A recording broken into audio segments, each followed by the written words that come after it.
Hello, everybody, and welcome to Pause Your Game Podcast. We are here once again, and it is just the two of us again. It's two people again. It's two brothers. Well, I don't know about that. I don't know if I want to be physically related to you. That was a Rick and Morty reference. That's asking a lot. Yeah, that was a Rick and Morty reference. It's just two brothers. Yeah, you need to catch up on your Rick and Morty. But it's clearly. It's just us. It's Fallon's away. He's driving. He's driving down to Virginia. He's going down south. He's gonna go on a I don't know what he's doing down there. He's gonna go pick some peaches. How's that song go?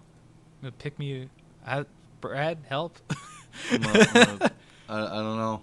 Are you talking about the what's the peaches song? The peaches song? I don't know how it starts. Yeah, I don't know how it starts. I just know the millions of peaches part. That's like the only part anybody knows. Yeah. All right, so however that song starts, that's what we're doing. And then Beth is, she's just whatever, dead still. We don't know. Yeah. I think she was abducted. She got actually got in one of those vans that said free Pokemon here.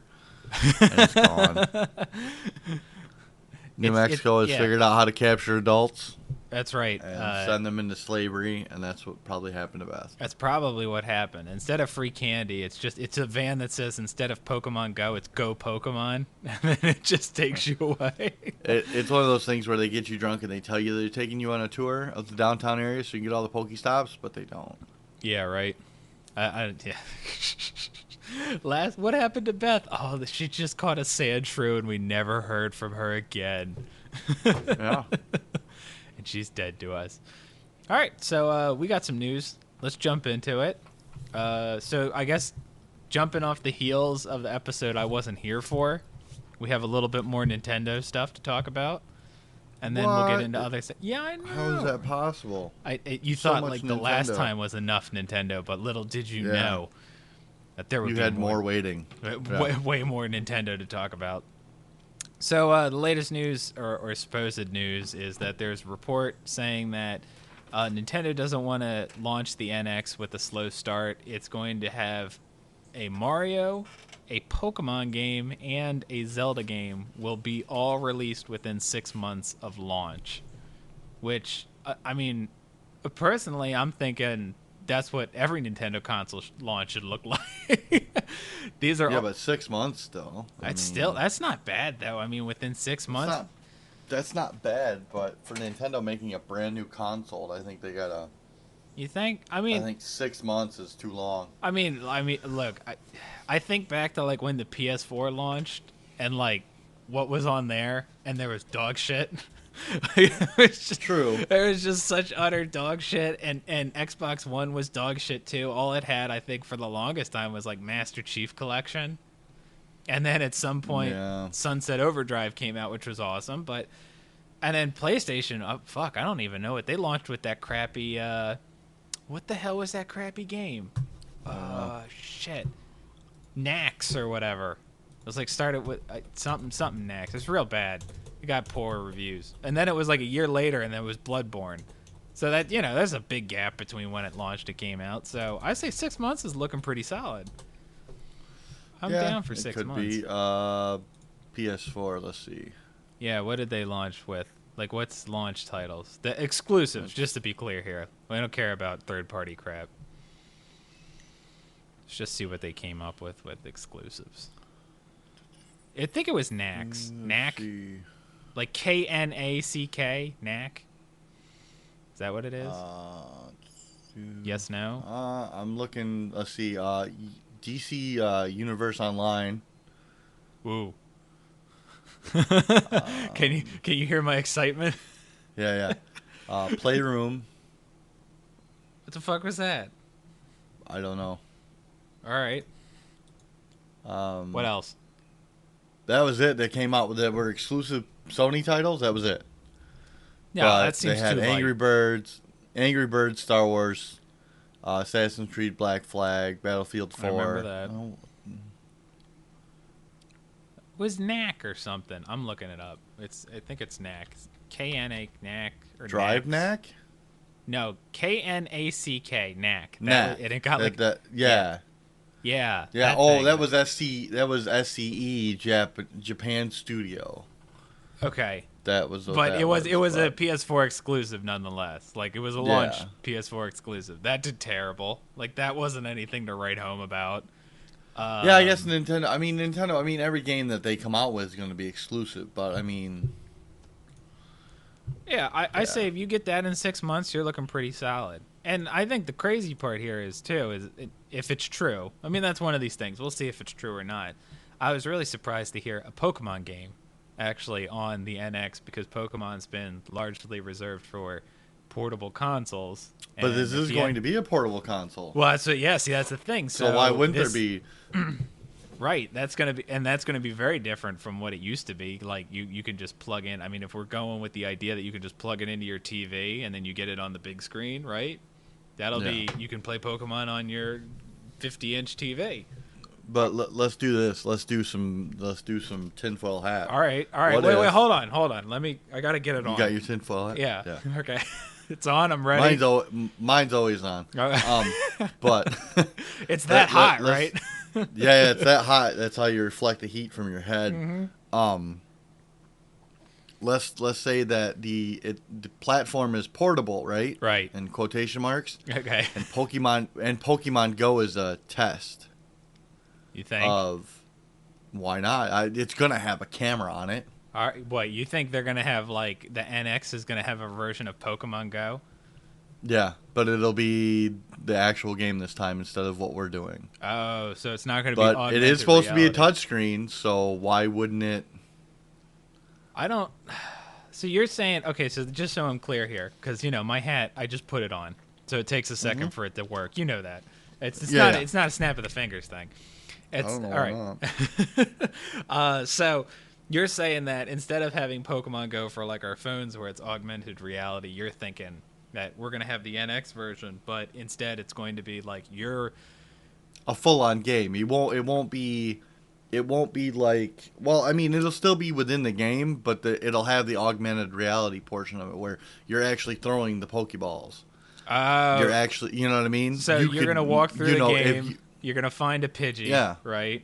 You find a Pidgey, and then it goes back to like how you catch them in Pokemon Go, where you have to physically throw the ball, and you have to. I wouldn't be surprised if you have to actually. The screen. I mean, like I said, from what the pictures that we've seen, the screen does look like about the same size as the touchscreen for the.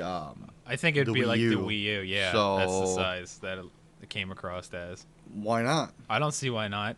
I mean, as long as they make it like finger friendly, as weird as that sounds. Well, I think it'll be one of those things where it will be, because I mean they're getting all the practice now. Yeah, and I think it'll be something that you can turn on and off. Something you don't have to do. If they keep it optional, but if you I'm down with it. I don't see why they couldn't. You know how Nintendo gets with some of these things. They're like, no, this is just true. how you're supposed to fucking play. You do it the way you're told. Yeah, that definitely could be a thing. And I would not be surprised. Although, I don't know. I would like to see Pokemon Go, like, tie in with an actual Pokemon game. I think that would be really cool. Like, if you could play Pokemon Sun and Moon when it comes out, and then I could take the Pokemon I got from Pokemon Go and put them in there. I think that would be amazing. That'll be another $5 app. I'm sure $5, my ass. That'll be like a $30 feature. You have to pay monthly for it. Like, they already have what is it? The Pokebank or whatever, and I think that you have to pay like $5 a year, something like that. Yeah, this will be the same thing. You'll have to buy an app on your phone and have the app on your thing. Log in, because mind you, if you didn't use the Pokemon one and use the Google account, now you've got to do that. You've got to link it. You know, it's a whole thing. It'll be a whole system of things, and then you'd be like, "Oh, these Pokemon that I caught early aren't that great." No, they're all terrible. So your level 1 Bulbasaur isn't worth shit. yeah, especially to a game, he just gets squished first time out. That's what happens. You encounter one Rattata and you're down. He's down for the count. You can't even revive him. No, he's done. He's like, I'm done. Pack it in. I'm out. The ball literally just rolls away. Yeah. So, He just looks at you and just walks away. Yeah, he's just, fuck this shit. Union break. So, yeah, a Pokemon game would be interesting. I wonder if it'll be a new entry or just a remake, because the new entry is going to come out in a couple months here. Mario would be the same thing. I do wonder if it's going to be, if this is all true or not. If they're going to do a new Mario at the beginning, is it going to be a proper 3D Mario, or are we going to have like one of those 2D entries again that are like, oh, nothing new has come. I wouldn't think so. I mean, they're not. It's not coming out until 2017. Right. So what was it? It's March 2017. Yeah, March 2017. That's so, the current. I mean, they've got time. Right, because Super Mario 3D World, which was all right, yeah, came out. I didn't play it, so I don't know. Last year, you look. I'm gonna be honest. It was different and it was fun for what it was, but it's not the Mario experience you look for. If that makes any sense. Like when I go play Mario, like Mario Galaxy was like the last good Mario game that I played. No. 3D World was fun if you played with like 3 other people, and it was insane and absurd. But like the inner like completionist in me when it comes to Mario games, because they're one of the few games where I actually go out of my way to get all the stars, it was dog shit. Because the stars are just in weird places. You got 4 assholes running around just doing whatever, and you're like, no, I want to get the fucking star, and everybody's like, no, fuck you, we're moving forward. And it was just a whole thing. Poor Mitch. Mitch cried himself to sleep so many nights. It's more like when everybody left, you go and play the levels over again to go get the star you fucking missed. You're like, these assholes made us pass this by. I gotta play it the fuck again. And Super Mario 3D World had its own couple of issues. Like the bonus round wasn't that exciting. Like they did that in Galaxy. I don't know what's the last Mario you played. I'm kind of like, what is the last Mario you played? Probably that I actually played. Yeah, like actually not like sunk time into? not like I picked up and said this is neat and then put it down. Like one you actually like, I'm gonna fucking beat this shit. Super Mario World. Super Mario on the SNES. Yeah. Okay, well those don't compare then. But I was just trying to say like they really don't compare the good Mario. Look, I admit. I think I have like 3 different versions of Super Mario World. Like that's the best one. You think I got mad when I found out my 3DS wouldn't play it? It's such. I gotta buy the new one. I haven't. I think I downloaded it on there. Yeah, I do. I got that and Mega Man are the things I got on there. But because I added Mega Man X to it, which is like, oh, that's a soft spot for me. But so like how in Super Mario World, right? You had like Star World. You had Star World. And Star World was like hard as balls and it was a pain in the ass and all that jazz. Well, in like later Marios, what they do is they take existing levels and then they make them the hard version. And that's like it sometimes it's done really well, and then in Super Mario 3D World it's done like ass. Because it's just like, oh my god, I fucking played this level. It's exactly, nothing's different. I'm fucking tired of this shit. And it's like, well, you gotta go through them all again to beat the game all the way. And you're like, it's not fucking worth it. Done with it. Yeah, exactly. No, thank you. I think I got through like the first set of them, and I'm like, I'm done. I beat Bowser. I'm happy. Yeah. So I don't know. The thing that bothers me that I'm reading here is that the new Zelda game is going to be backwards compatible for both the Wii U and the NX. So it sounds like the NX is going to play Wii U games? Is that what that's saying? Or they're going to, what was that one that they brought that they made for the new system, but the old system got mirrored and everything was backwards? No, that was Twilight Princess was the last one. Twilight Princess for Wii and GameCube. They did that. It was literally literally they flip-flopped the world. Like if you play on Wii, everything's like one way, and then if you play on the GameCube, everything literally is just flip-flop. Like Link holds the sword on the opposite hand, you have to make a left instead of a right. Like it's just so stupid that they did it that way.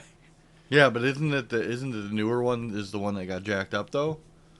The Wii one, they made it. Yeah, so I think if I remember correctly, this is how it works. In the Wii one, they switched it because most people are right-handed. And because it used the motion controls, they made Link right-handed, right?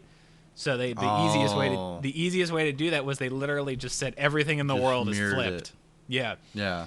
So they did that. Now, if I don't know if they do this or not, but I think if you went and you played it on hero mode on the Wii, it flips it back. Oh. If I remember correctly. And then on the I'm Wii... just wondering if they're going to end up doing that for the Wii U, because the Wii U still uses the motion controllers. No, but it doesn't use, like, the waggle. I mean, you're not using the Wiimote, right? You're just using the pad. I don't think they're going to do that. Well, you can use the pad. You can use the Wiimotes, too, right? I don't know. I don't have a Wii U, so I don't know. Because can't you put it on the TV? You can use the Wiimotes for the Wii U. I don't know if they're going to make it work like that for Zelda. It may use the pad exclusively, because, like, again, if we're going to go with the idea that this is a portable console that you plug in, maybe there's a part that you hold, like the Wii U gamepad, and then that's the part that carries over. Yeah, because the Wii U gamepad was, like, the map and everything else, and then... right, it's all your inventory. What was on the TV was the game. Yeah, so. It was actually very helpful for Zelda to have all that on the gamepad. Oh, yeah, absolutely. I'll tell you what, for Wind Waker, that was the best. Just because you have to have that map open constantly when you're sailing. That map with that grass? It's DAT map and DAT grass. Dat map with dat grass. That's right. Yeah. That's you gotta be able to see the grass at all times. So you gotta have your map on another one. Yeah. Even if you're in a dungeon, they've got a little patch of grass to your left. Yeah, you need the map, man. When you're making that sea chart and you're fucking floating around on the boat, man, that is the best. You need that. Yeah. God, I really want to play Wind Waker again, but I don't want to fucking float around on the boat. Like, I want to play this game. Play Wind Waker. It's good. It's really good, and they fixed the boat problem. Part. Yeah, I wouldn't play it with I'd play the Wii U version if you're gonna play it, because what they did to fix it is they made the boat go way fucking faster, so you get to places real quick. Yeah, that was their dirty little fix. So yeah, so I hope this is how it starts off for the lineup, because I'm looking forward to Zelda. I need a new Mario in my life. Pokemon, I'm sure I'll probably actually be tired of it at that point, because I'll play Sun and Moon. But whatever, more power to them. I really just want to see remastered Wii U games come over to the NX. That's really what I just want to play. I just want to play Mario, or not Mario, but Zelda. Well, you know that's coming, so you're guaranteed that one. I'm waiting. If it does not come out day of launch, I'm gonna be angry. I'm pretty sure it's a launch title. They made it sound like it's a launch title. It has to be. Well, if it's not, because isn't that what they said about the Wii U too? It was supposed to be a launch title. What was the launch game for? No, the launch game for the Wii U was the 2D Mario game, New Super Mario Brothers U or whatever. I mean, not to say that was bad. I enjoyed playing it, but it's not like top-notch launch title. It's not a must-have. Well, they kept me from buying a Wii U because they didn't come out with Zelda, so. Well, yeah, Wii U is the repository for remastered Zeldas. That's what it is. Yeah. I mean, there's Wind Waker on there, and then there's Twilight Princess HD's on there. They're both on there. So, there you go. Yep, all right, let's move on. Unless you got more to say. No, I think we're good. All right, we Zelda out. We did. So this one's real quick and easy. We got to talk about, because we here always have to keep we keep eyes on the devil, right? We have to. We have to. We do this for you guys. We don't do this because we want to. We do this because we have to. And so we always have to keep an eye on what the devil and his minions are doing. So in the latest news, Activision apparently has had record Q2 sales with 1.57 billion. And to give you an example of how much of that is Overwatch, it's 500 million, which is fucking insane. That Overwatch has generated $500 million in, it's like, what, 3 months? Yeah. Well, I mean, I know people, like, I've got a guy I work with that bought it on both, has it on his Xbox and the PC because I gave him such a hard time. At least he blames me for that. That's crazy. So there's that. Yeah, the fact that it's 500 million. And here's another interesting quote here, and I didn't know this. It says, Overwatch was the fastest selling PC game ever in China. I did not know they put it out in China. Oh yeah, it's everywhere. See, I bet you that's most of where the money came from. Yeah, probably. I mean, we had good sales here in America, or in the United States, but yeah, over there it blew the fuck up. I mean, anything Blizzard over there is just has gone hog wild. Yeah. I mean, I can only imagine that their Legion sales, their Legion pre-sales are fucking through the roof. Well, no, you gotta. I think aren't they behind an expansion? Isn't China always behind an expansion? If I remember correctly, isn't that how that works? Like when they were getting, because wasn't there at some point? Like remind me if I'm wrong here, but there was some point where there was a huge delay for them getting an expansion because of what was in it, and it was Wrath, right? Yeah, it was Wrath because of the undead, right? And then Mr. Pandaria because of the pandas. Mr. Pandaria for the pandas. WoD I think came out on time because I don't think there was anything. Warlords of Draenor came out on time. I believe so. So they played catch up real fast. Then they didn't have the wait, I guess. Okay, so maybe they are on time, but yeah, it says world. And another thing they actually said interesting here too is that the movie, was it in regards to China? Let me read this. Yeah. And the Warcraft film had the biggest Hollywood launch ever in China. Basically. Oh yeah, I mean, I said, it's World of Warcraft. It's but like I don't think it did so hot here. No, it didn't. It didn't do all that great here, but over there, I mean, over there alone, they could do a sequel just for China, in Chinese with Chinese actors, and they would go out and see it.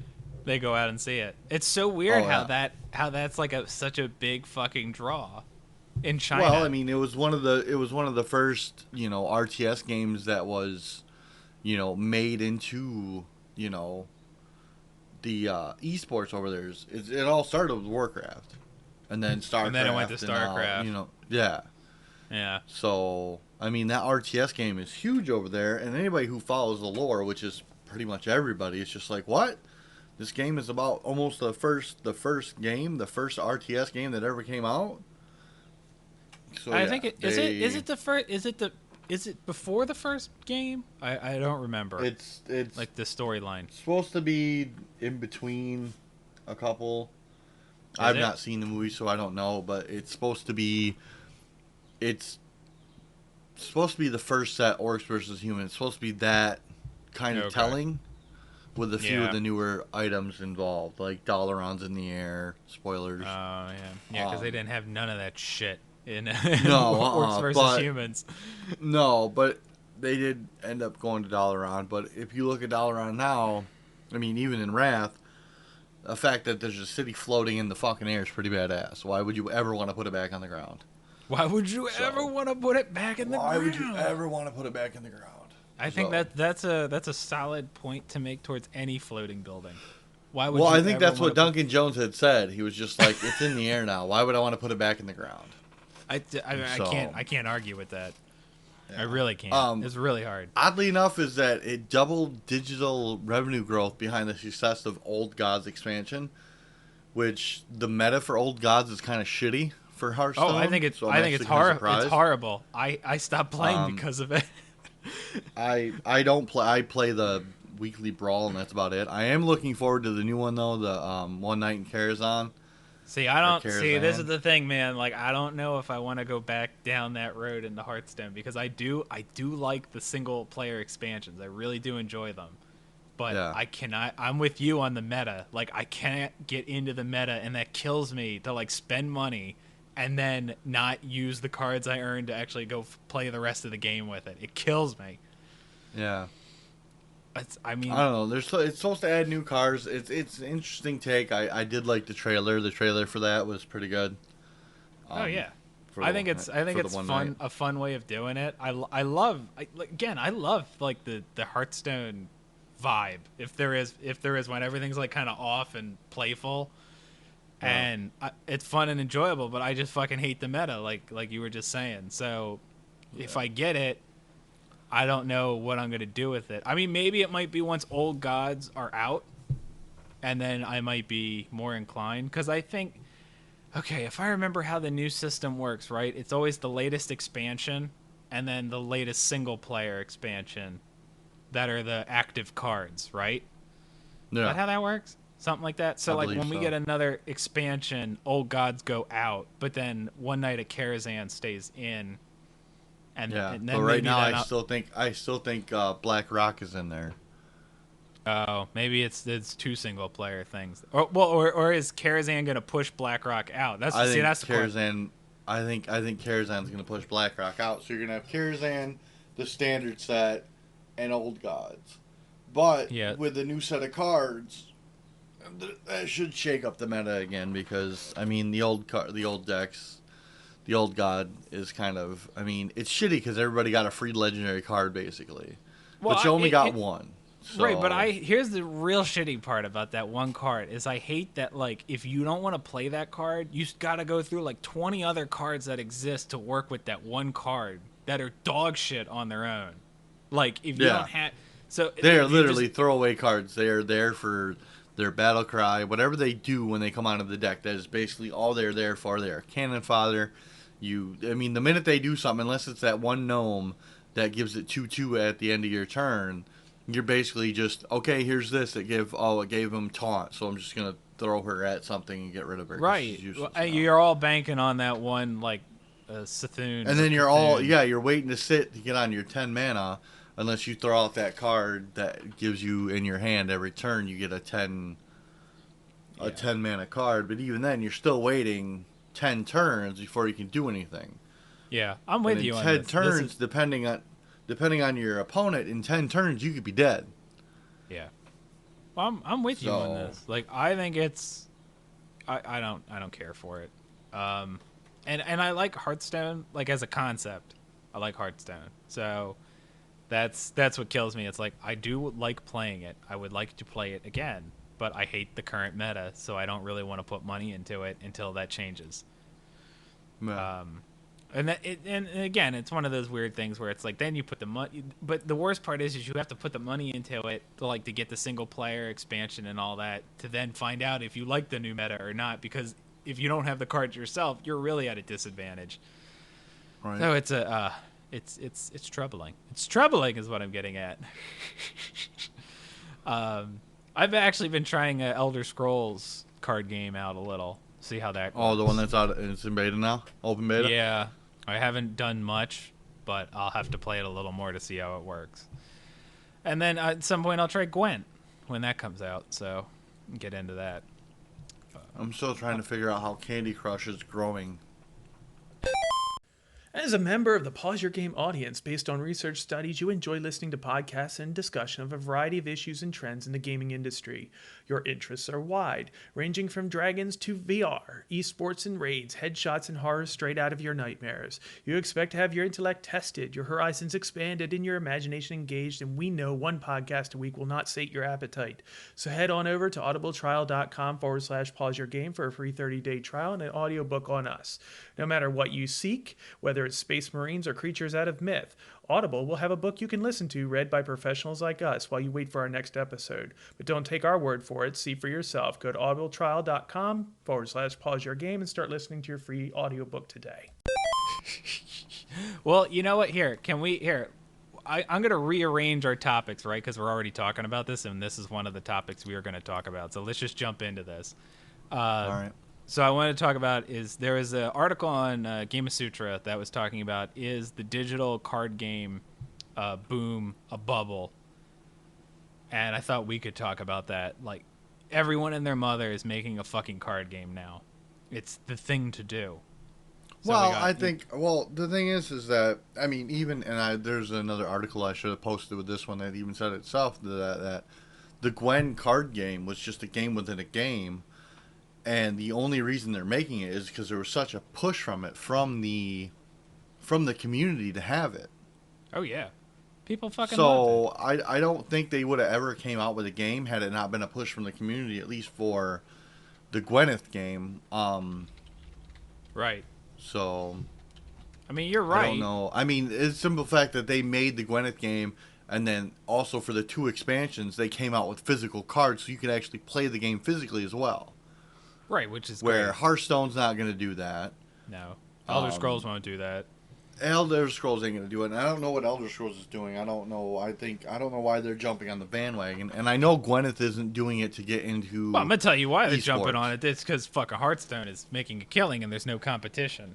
That's like there's nothing competing with Hearthstone in terms of what its trying to No, accomplish. but Hearthstone's also is trying to get into esports, where I don't think Gwyneth is. I don't think they're trying to get into. I think it's just Gwent. Yeah, Gwen. I don't think it's Gwent. Gwyneth. Yeah, Oh, Gwent. Gwent. I don't think they're trying to get into the esports game. Gwent isn't. No, I don't think so. No, I don't know about Elder Scrolls, but I don't think like I said, Gwent is just Project C Red said that you guys wanted it here. We can flesh it out. We've got. I mean, literally all they do is lift it from the game itself and put it into another game with maybe some different graphics. Right. I mean, yeah, they're just gonna take with the aspect that was the game within the game, and then they're gonna make it for like consoles, and then they'll make a phone port of it, and people will eat it up because it's fun to play. And I mean, I didn't really get into Gwent when I played Witcher. I didn't play it in the game either. I didn't understand it. It wasn't, in my opinion, in the video game. It wasn't very well explained. Right. So I didn't really. I was like, I'm not gonna monkey with this. I don't. Yeah, it doesn't do anything to the. You don't need it for the game, unlike other games that you have to do the bullshit game within the game to fucking actually get the game. No, it was just a whole little side thing that existed in its own little side thing, and that's all it was there for. Like, it was just a separate little thing. Something fun to do. No goal involved. It's just something to do. But I think Elder Scrolls is definitely trying to go for... is definitely trying to catch on to the Hearthstone madness. And, I mean, they have enough of a, like, deep IP to pull from that Hearthstone does as well. Hearthstone's got all of Warcraft. Elder Scrolls obviously has all of fucking Elder Scrolls, which there's tons of shit that they can pull from.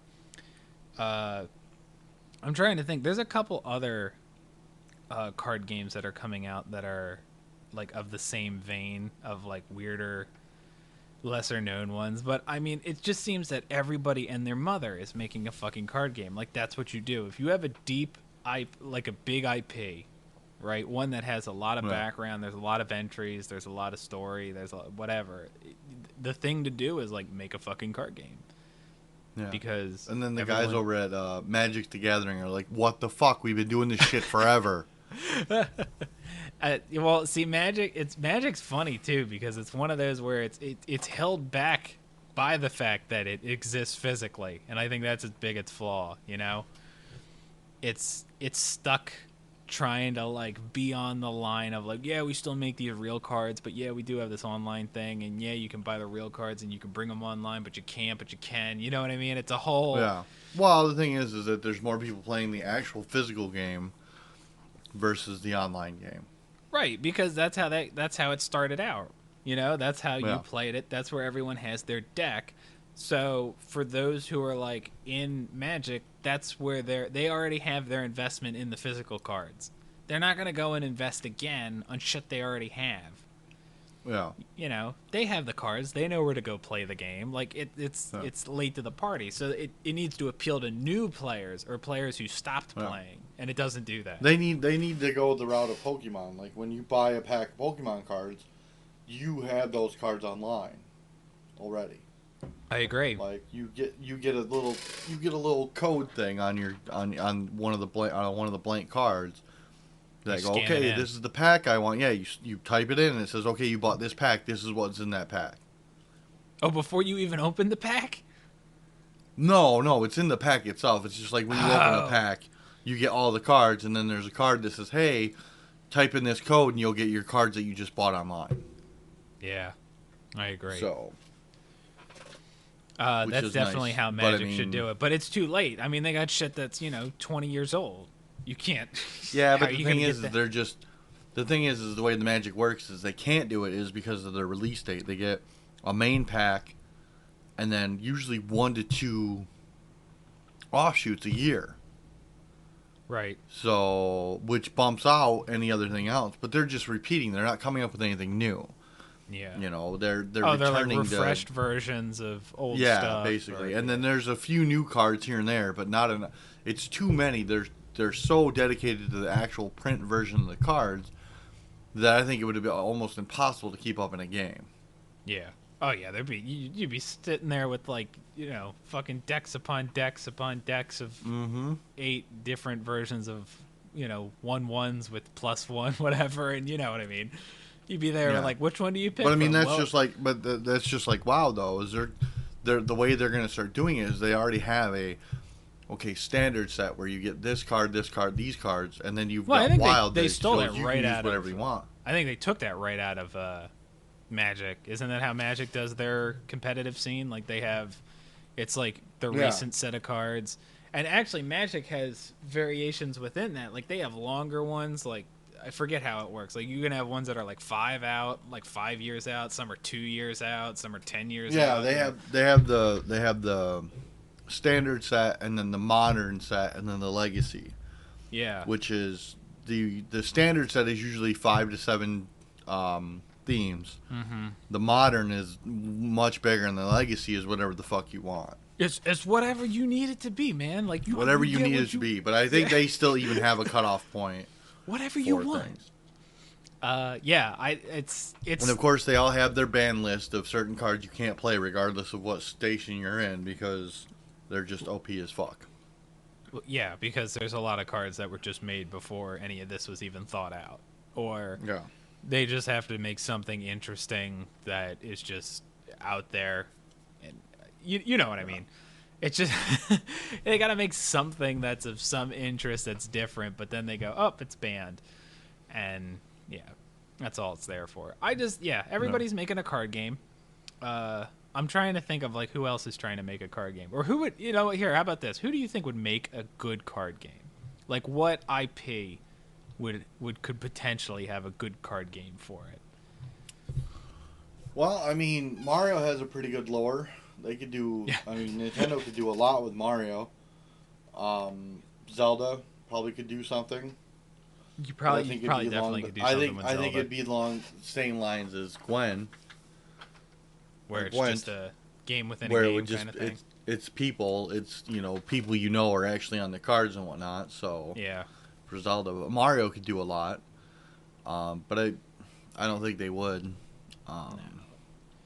I don't think a Mario Kart game would work well in that way. Because I think back to, okay, so like, oh God, what is that Mario game that used cards? I don't know. Shit.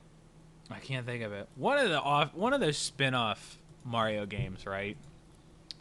One of them had you use like something along the lines of like cards when you play. I can't fucking think of it for the life of me, and it's driving me up the goddamn wall.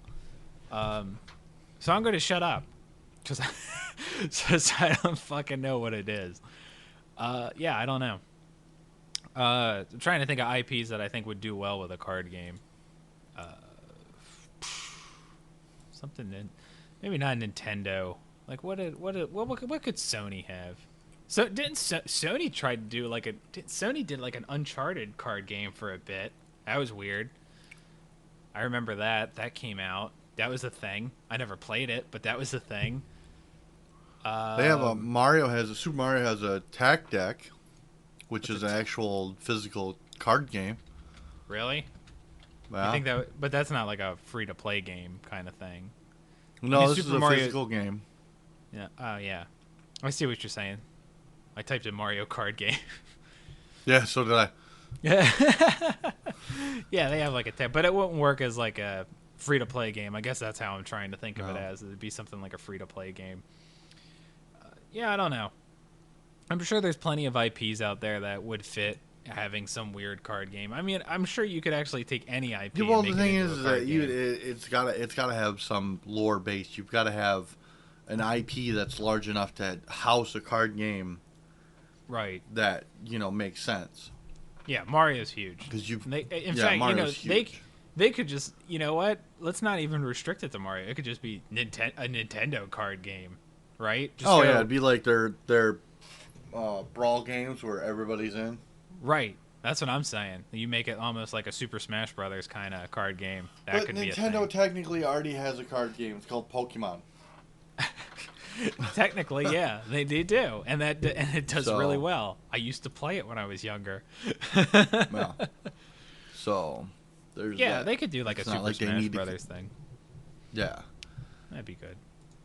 But I mean, you need like with the whole thing with Hearthstone, which is nice for Blizzard, is it's a game within a game because the characters are all based on lore from Blizzard, but they're the ones playing the game, and I think people don't realize that is that when you play Thrall, that's who you are, and they have different things. I mean, they've got the toys and whatnot for in World of Warcraft, but that's supposed to be the thing, is that it's everybody that plays the game is in on the game. So that like that one night on Karazhan, everybody's like, well, that's goofy and kind of dumb.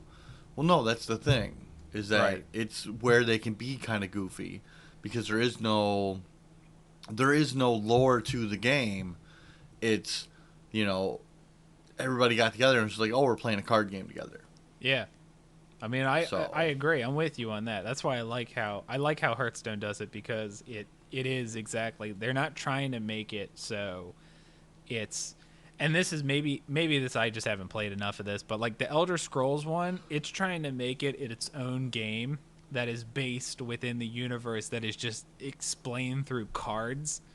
Whereas like you were saying with Hearthstone is that they take it where they're like, no, this is its own game in its own right within that game, so it takes certain elements of the main IP, but it can go crazy with them and however they want about them. Yeah. You know what I'd like to say? A Warhammer card game. I'd like to see a Warhammer card game. I think that would be awesome. I think that would be a fun already. One. No, like I don't Warhammer has fucking everything. No, they have. I mean, Warhammer's got like, obviously it's the basic little miniatures and then the 5,000 RTSs, and I don't think there's a Warhammer like 40K. I'm gonna type it in right now. For card game. Oh, it does. It is a thing.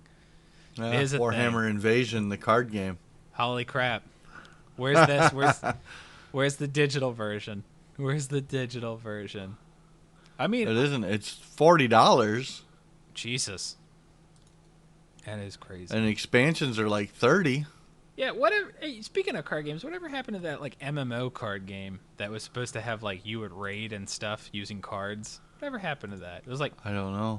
Was it Hex? It was Hex or something like that. You remember that? I can't fucking. It was. Yeah, might be. But game. I mean, I think this Hex. is. I mean, the way these are playing out, the way these look. I mean, these are a lot like. This is almost like Magic the Gathering. I mean, you've got Eternal War Cycle battle packs are $15 for this. Warhammer is a thing. The Warhammer card game, the Invasion. Right. But if you scroll down, I'll give you the link that I have. Might not be the same. There's that. If you scroll down, they've got deluxe expansions are like $30. Right. And then some of these other ones are $15 a piece. Mm-hmm. Jesus. That is a lot. So they weren't fucking around. No. Warhammer has fucking everything, man. I don't know anything Warhammer's not doing.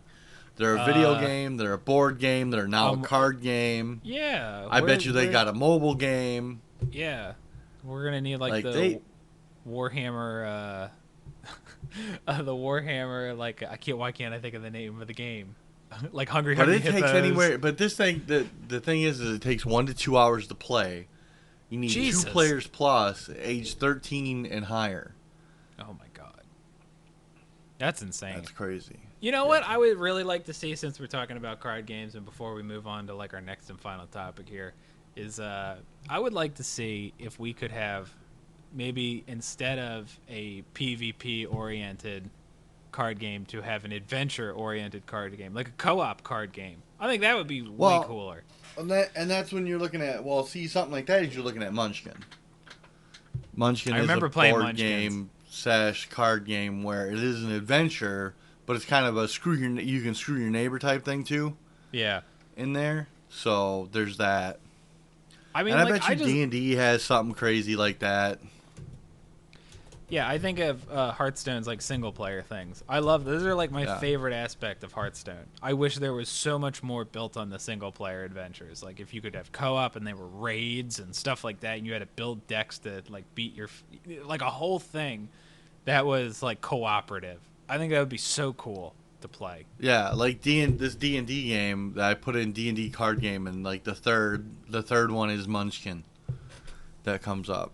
So Munchkins that's probably gonna be your closest thing. There was many of days playing Munchkins. Many a days. And they have so many expansions, and you know what I mean? It is a card game. You can be co-op, or you can screw your neighbor, whatever you want to do. Or you can, just fuck your neighbor over. Who gives a shit? Yeah. Fuck them. Yeah, fuck them. Fuck them. So just fuck them. Oh, it's great. Yeah. So let's move on to our final topic.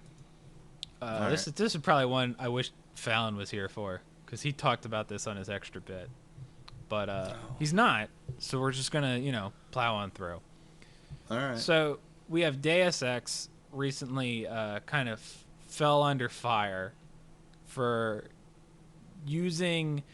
I'll just come out. So Deus Ex fell under fire because they are using the phrase Augs Lives Matter, in obviously reference to Black Lives Matter, or All Lives Matter, or Blue Lives Matter, or all the lives that matter.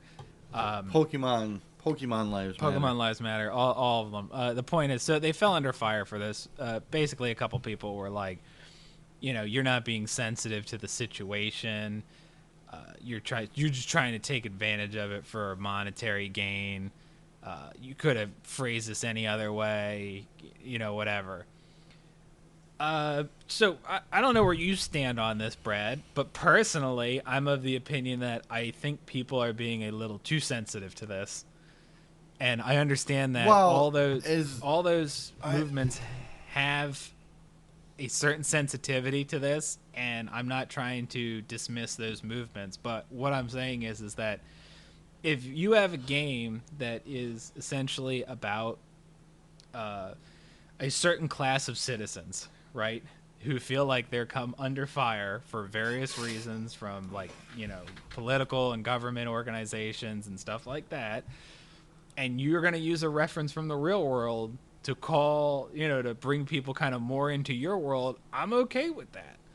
I mean, the whole premise of Mankind Divided is that, all the people who got augmented are now being, corralled and locked up or, whatever. They basically, the people are against them, the government's against them, there's a bunch of stuff going on against them.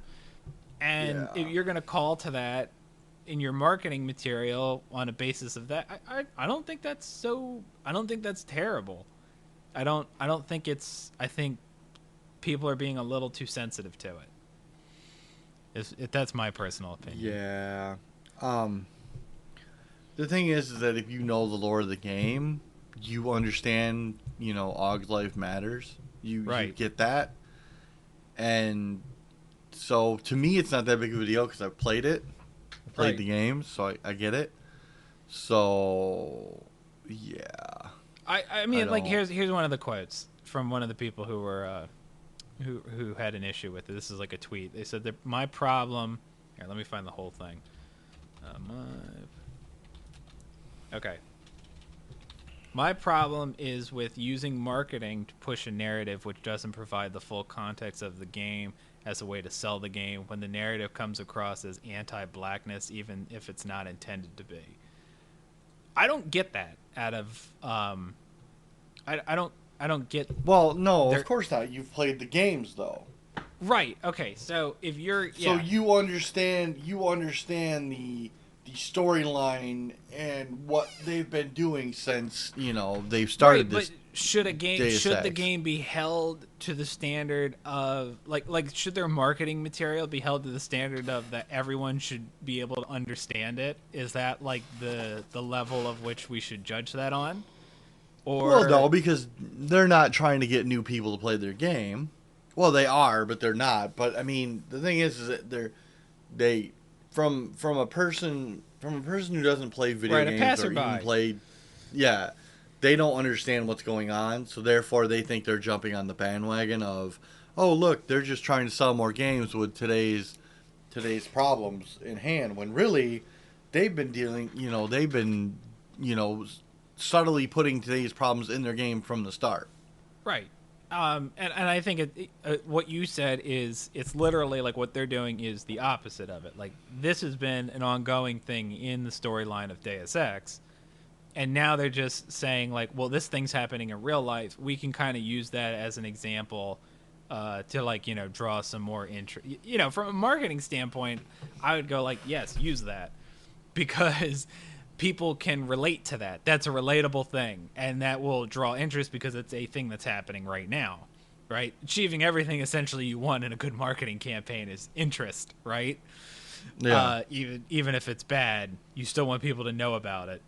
I still think they knew what they were doing, and they knew that, hey, I agree. We can do this, and there's going to be some backlash. See, here's the thing, and I agree that they know it entirely. And when they say that like they don't know or that it was coincidental, I know that that's total BS.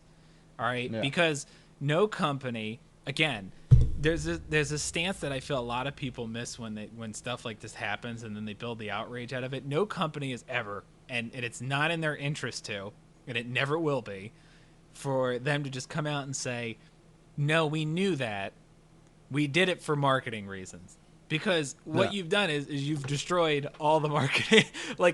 You've pretty much screwed your marketing team by saying, yeah, we did it for marketing. We know we were going to get some you've feedback on this. You've destroyed it. So you would never do that. There's no benefit to ever, so you would never, ever agree that, like, yes, that's why we did it. Because by doing it, you defeat the purpose of you doing it in the first place.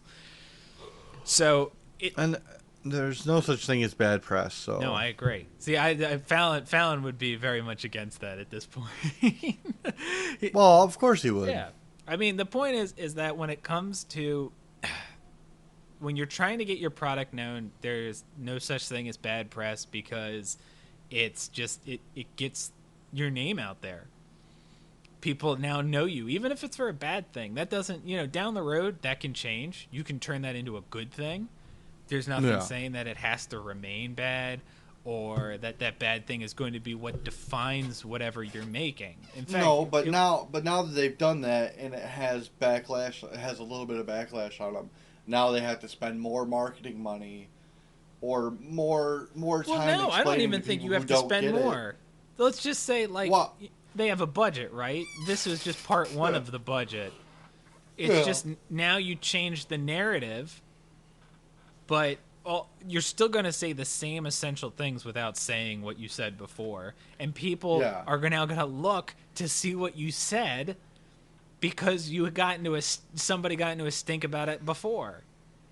Yeah. So that's like... I think it's one of those things where they're now going to have to spend time that they knew that it may happen, explaining, no, this is actually part of the game. And if you play the game, you understand this. Right. And they probably will, but I think if you're this is that thing I always kind of get in weird with, and like when people complain about marketing, is that when you complain about marketing, you've achieved marketing's goal in some weird way, right? Like, and I've gotten into arguments with this before, and if you want something in marketing, like say someone puts an advertisement that you don't like, the only way to really truly combat it is to ignore it, and to get everyone else to ignore it. Because if you bring it to light, what you've done is now you've signaled what that was intended to do from the start, and they're going to get what they wanted out of it anyway. So the only way that you really achieve your goal is to just shh, and you tell everybody, don't even fucking talk about it. You can't even mention it. You have to pretend like it was the most worthless thing they could have done. It wasn't. Nobody showed any interest in it. Don't do it again. But if you get angry about it, or you start bitching about it, and it turns into a thing, you've done exactly what they wanted. You just created the marketing for it. You've signaled, hey, look at this, and they're like, yes, look at that, because that's our product, right? And now it's in your head, and now you're thinking about it. So the next piece of marketing that comes out, I bet you $50 there will be articles on it and how it either A, didn't change, or B, did change. And either way, they're going to get press for it. Yeah. It's like, there's no such thing as bad press. Right. That's why that saying exists. Is that either way how you spin it, you'll get the press. And you can spin it to be good or bad afterwards. Yep. Just all on how you say it. So personally, I think they're being a little sensitive about it. And I understand that like those groups obviously, you know, have their political issues and all that they're trying to tackle, but this is like such a small blip in that I mean, to get kind of angry over just what is essentially a big picture that has one in the corner has a banner that says Augs Lives Matter. I mean, it sticks with the narrative of the game. And not every piece of marketing is going to have all the background story that makes sense to everybody. It's just not going to happen. Well, no. So, I think that's my thoughts. And I'm going to take it that you agree with me on that. Yeah, I mean, being that we've both played the game, we know. Yeah, we've been. Therefore, in this. It's nothing new to us. We know what's going on. We know the storyline. Therefore, it's not that we understand what they're doing. Mm-hmm. So it's not really a big deal to us. No, not at all. I mean, it is a little bandwagon-ish, but that's what's happening in the game. So why not take advantage of what's happening in real life if it something relates? That's been on everybody's mind. Yeah, if it relates to your game, it's not like they're going out of their way to make it relate. It's like directly related. I mean, you know what I mean? It's not like, oh, well, Deus Ex isn't really about this. It's like, no, Deus Ex is totally about this. This is everything it's about. It's about the future when augmentation's a thing and what that means and all the socio-political BS that comes with it. And that's part of this. So why not take advantage of current events? That's my thoughts. So I think we're done here, right? I believe so. Okay, cool. So why don't you guys? Well, here's some discussion questions, right? Like, here's your homework. Get back to us. Oh, who wants homework? That's mean. We're gonna grade it next week. Now, let us know what you think about the whole Augs Lives Matter thing. Where you stand on it? Is it being insensitive? Is it just going with the current narrative? Just taking advantage of it. Where do you sit on that? And let's also, why don't we get some suggestions on like what games you think would be good card games or make a good collectible card game. I think those would be two good ones to talk about. So what games you think would be a good collectible card game? You know what? As I say that, Monster Hunter would be really awesome, Brad. You know that? Oh my God. Damn it. Can't we have one episode without it? Jesus. I think that would be a really good one. So no, it'd be terrible. No, it'd be great. No, terrible. It'd be great. So yeah. No way, Trump. Yeah. Oh, it's terrible.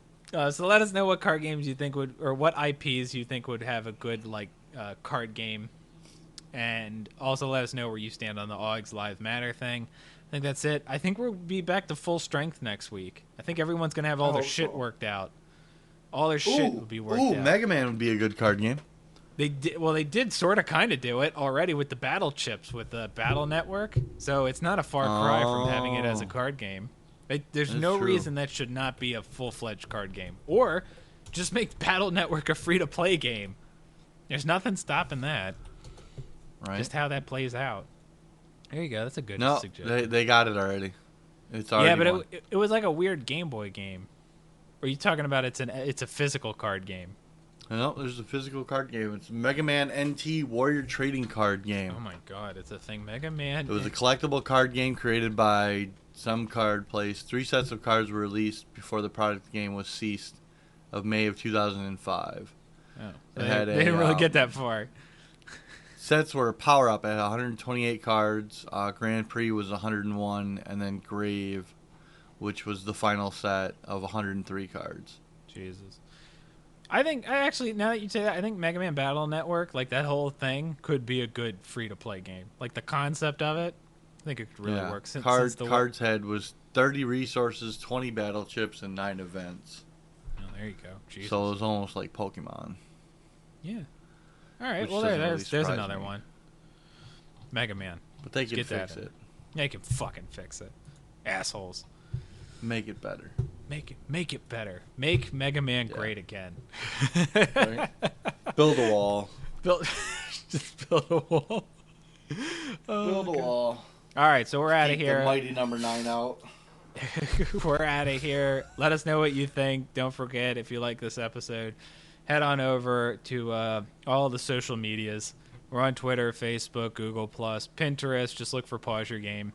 You can find us. MySpace. We haven't made that MySpace account yet, have we? No. It's, one of these days we'll go back and, start our indie rock band. Pause Your Game, the indie rock band. Yeah. Then we'll get on MySpace. There you go. Perfect. All right. We're out of here. We'll see you next time. Later.